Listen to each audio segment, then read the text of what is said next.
इस वक्त की बड़ी खबर, अमित शाह जेपी नड्डा बीजेपी दफ्तर पहुंच चुके हैं। इंतजार है नरेंद्र मोदी का उनका स्वागत करने के लिए।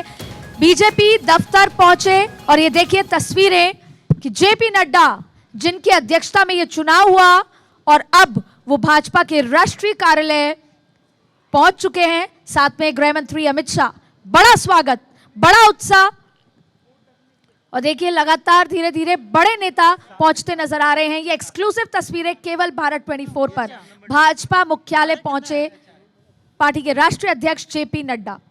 और देखिए 2018 में अमित शाह राष्ट्रीय अध्यक्ष थे, तब ये 5 राज्य नहीं आ पाए थे, लेकिन अब ये 5 राज्यों के चुनाव में 4 के नतीजे आज आए हैं, जिनमें से 3 भाजपा की झोली में है और कहीं ना कहीं जेपी नड्डा राष्ट्रीय अध्यक्ष के बतौर ये उनकी बड़ी जीत होगी। कार्यकर्ताओं को अभिनंदन उनका स्वीकार करते हुए, उनका अभिवादन करते हुए पार्टी कार्यालय के अंदर पहुंच रहे हैं। वहीं कुछ ही देर में आप तस्वीरों में देखेंगे गृह मंत्री अमित शाह भी आपको नजर आएंगे, लेकिन फिलहाल प्रधानमंत्री भी कुछ ही वक्त में दरअसल पहुंच सकते हैं बीजेपी दफ्तर। ये जानकारी जो सुबह को आई थी कि हेडक्वार्टर में पहुंचेंगे पीएम और जीत का जश्न कार्यकर्ताओं के साथ होगा। ये तस्वीर आप देख रहे हैं, राष्ट्रीय अध्यक्ष जेपी नड्डा पहुंचे। संगठन का एक बड़ा रोल, खास करके मध्य प्रदेश जहां पर बीजेपी को इतने बड़े आंकड़े के साथ यहां बहुमत मिला है, 2/3 बहुमत का शायद एक्सपेक्टेशन बीजेपी के नेताओं को भी कम रहा हो, जितनी बड़ी मार्जिन यहां पर आई है। और ज्योतिरादित्य सिंधिया ने कहा भी कि हमने जितना एक्सपेक्ट किया था उससे ज्यादा बेटर रिजल्ट्स हैं। और ये तस्वीरें आप देख रहे हैं, जेपी नड्डा इस वक्त दफ्तर में पहुंच रहे हैं, बीजेपी का राष्ट्रीय मुख्यालय जो हेडक्वार्टर जो है। और कुछ ही वक्त में राष्ट्रीय अध्यक्ष जेपी नड्डा के बाद गृह मंत्री पहुंचेंगे अमित शाह यहाँ पर, और प्रधानमंत्री भी पहुंचेंगे। सेल्फी लेने की होड़ दिख रही है, लेकिन ये नतीजे 24 की राह पर कितना असर डालेंगे और साथ ही क्या ये एक टेस्टिंग ग्राउंड भी था रही। हमने देखा कि कई बड़े मुद्दों को लेकर इस चुनाव में एक अलग शुरुआत हुई, चाहे वो मोदी की गारंटी हो या फ्रीबीज को लेकर अपने अपने ढंग से उसको प्रोजेक्ट करना हो, पिच करना हो, या फिर हमने बिल्कुल देखिए आयुष, लिटमस टेस्ट होता है, बीच बीच में आप टेस्ट करते हैं, वैसे ही भारतीय जनता पार्टी के लिए ये 5 राज्यों के चुनाव बहुत महत्वपूर्ण थे और फिर उससे ज्यादा महत्वपूर्ण हिंदी पट्टी के।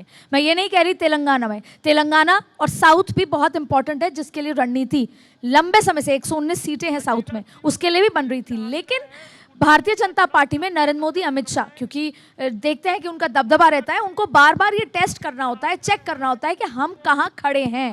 तो इन जो राज्यों के चुनाव के बाद जो नतीजे आए हैं वो ये बताते हैं कि आप आगे की ओर ही बढ़ रहे हैं।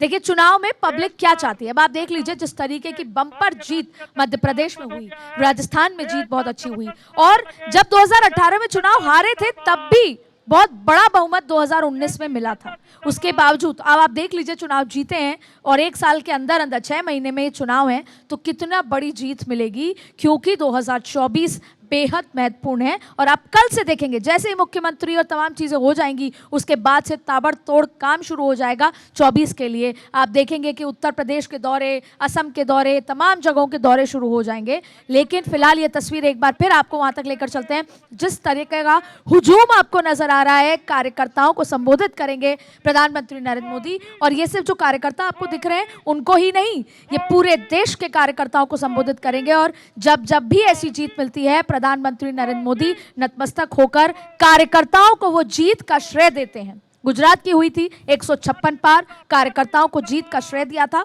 और एक बार फिर आज कार्यकर्ताओं को सिर माथे बिठाने प्रधानमंत्री नरेंद्र मोदी कुछ देर में आएंगे। लेकिन इस तरह का हुजूम, इस तरह का उत्साह, और अभी कुछ देर पहले हम चर्चा कर रहे थे आयुष, कार्यकर्ता ही जिसे कहते हैं सिर माथे है। अगर कार्यकर्ता ना हो, वर्कर ना हो, बूथ स्तर पर काम करने वाला ना हो, अगर घरों से वोटर को निकालकर वो पोलिंग बूथ तक ले जाने वाला ना हो, ये वही है, ये वही वर्कर्स हैं जो काम करते हैं। इसलिए ज़रूरी है, चुनाव संगठन लड़ता है और चुनाव संगठन जिताता है। और कांग्रेस के लिए भी ये बात है कि उनको अपने संगठन को मजबूत करने की ज़रूरत है। इसलिए नहीं कि आज वो चुनाव नहीं जीती, इसलिए क्योंकि ये कांग्रेस भी जानती है कि संगठन में अभी कमी है। ऐसे में एक ज़बरदस्त ये तस्वीरें देखिए, किस तरह का ऐसा लग रहा है कि किलोमीटर तक ये हुजूम नजर आ रहा है भारतीय जनता पार्टी कार्यालय में, अंदर भी और बाहर भी। ये तस्वीरें बीजेपी दफ्तर की, जेपी नड्डा पहुंच चुके हैं और लगभग 7 बजे का समय बताया जा रहा है जब आयुष नरेंद्र मोदी वहां पर पहुंचेंगे। बिल्कुल, प्रधानमंत्री पहुंचेंगे 7 बजे और उससे पहले कार्यकर्ताओं का हुजूम पहुंच गया है राष्ट्रीय अध्यक्ष जेपी नड्डा का स्वागत करने के लिए। अमित शाह कुछ ही वक्त में पहुंच गए, यहाँ पर ये जानकारी है। और यही वो कार्यकर्ता हैं जिसकी बदौलत बीजेपी लगातार हर दशक में अपने आप को आगे बढ़ाती रही है और ज्यादा मजबूत करती रही है। और अदिति, जब 2018 में मध्य प्रदेश का आंकड़ा वो याद आता है, बीजेपी पिछड़ी थी सीटों के मामले में, लेकिन वोटिंग परसेंटेज में उसके बावजूद बीजेपी मध्य प्रदेश में कांग्रेस से आगे थी।